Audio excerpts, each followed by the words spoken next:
بسم اللہ الرحمن الرحیم۔ السلام علیکم۔ دن بھر آفس میں کام کر کے جب رات اپنی گاڑی سے گھر آ رہا تھا تو بدن کا ہر جوڑ درد کی وجہ سے دکھ رہا تھا۔ بدن کا ہر حصہ گویا کہ ٹوٹ رہا تھا۔ اوپر سے شہر کی ٹریفک نے رہی سہی کسر بھی پوری کر دی۔ ہر سگنل پر رکنے کی وجہ سے ایسا معلوم ہونے لگا کہ آج کی پوری رات ٹریفک میں ہی گزر جائے گی۔ خیر، کافی وقت گزرنے کے بعد جب اپنے علاقے میں داخل ہوا تو سانس میں سانس آئی۔ جب گھر کے قریب پہنچا اور گھر نظر آنے لگا تو جلدی کے چکر میں اپنی گلی میں داخل ہوتے ہی ہارن بجانا شروع کر دیا کہ میرے گھر کے سامنے پہنچنے سے پہلے ہی گھر کا دروازہ کوئی نہ کوئی کھول دے۔ یہ کیا ہوا؟ یہ کیسی آواز آئی؟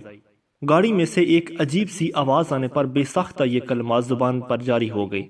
جب گاڑی روکی اور باہر آ کر چیک کیا تو اوہ میرے خدا، یہ بھی اس وقت ہونا تھا۔ اچانک گاڑی کا پچھلا ٹائر پنکچر ہونے پر میں اپنا سر پکڑ کر بیٹھ گیا۔ اب کیا کروں، کہاں جاؤں، کہاں پھنس گیا؟ اتنی تھکن کی حالت میں میری تو اتنی بھی ہمت نہیں کہ میں اسپیئر ٹائر نکالوں اور تبدیل کر لوں۔ اب کروں تو کیا کروں؟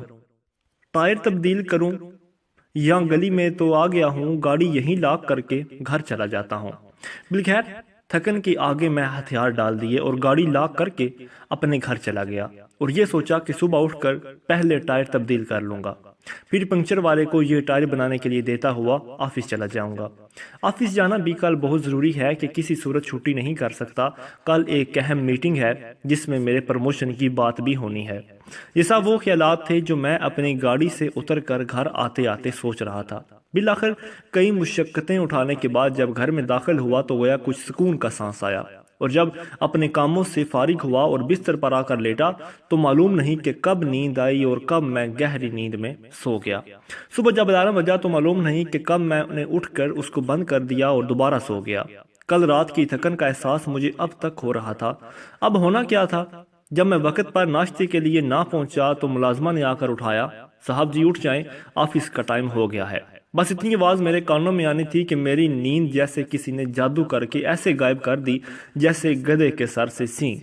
اور جب ٹائم دیکھا تو میرے پاؤں کے نیچے سے زمین سی نکل گئی۔ گھڑی میں 8:55 ہو رہے تھے اور مجھے 9 بجے تک آفس میں ہونا تھا۔ اب کیا کرتا؟ بھاگتا بھاگتا جیسے کپڑے تبدیل کیے اور ناشتہ کیے بغیر گھر سے نکل پڑا، اور جیسے ہی گاڑی کے پاس آیا تو یہ دیکھ کر مزید ٹینشن بڑھ گئی کہ گاڑی کا ٹائر تو پنکچر ہے، اور اگر میں رات کو تبدیل کر لیتا تو کتنا ہی اچھا ہوتا۔ چلو ابھی تبدیل کر لیتا ہوں، یہ سوچ کر جب میں نے گاڑی کی ڈگی سے ٹائر نکالنے کے لیے دوڑا اور جب ٹائر نکالا تو میں سر پکڑ کر زمین پر ہی بیٹھ گیا کہ ہائے میرے خدا، یہ ٹائر بھی پنکچر ہے، اور یہ پچھلی دفعہ جب تبدیل کیا تھا تو اس کا پنکچر لگوانا تھا، لیکن میں نے سستی کی وجہ سے نہیں لگوایا، اور مزید سستی یہ کہ اگر میں رات کو دیکھ لیتا تو دونوں ٹائروں میں پنکچر لگوا لیتا۔ لیکن اب کیا کروں، کیسے آفس جاؤں؟ یہ کہانی اس شخص کی تھی جس نے اپنے وقت کی قدر نہ کی اور وقت کو تھوڑی سی سستی کی وجہ سے ضائع کر دیا۔ لیکن اب پچھتائے کیا ہوت جب چڑیاں چگ گئیں کھیت۔ وقت پر کافی ہے ایک قطرہ بھی آب خشک ہنگام کا، جل گیا جب کھیت برسا می تو پھر کس کام کا۔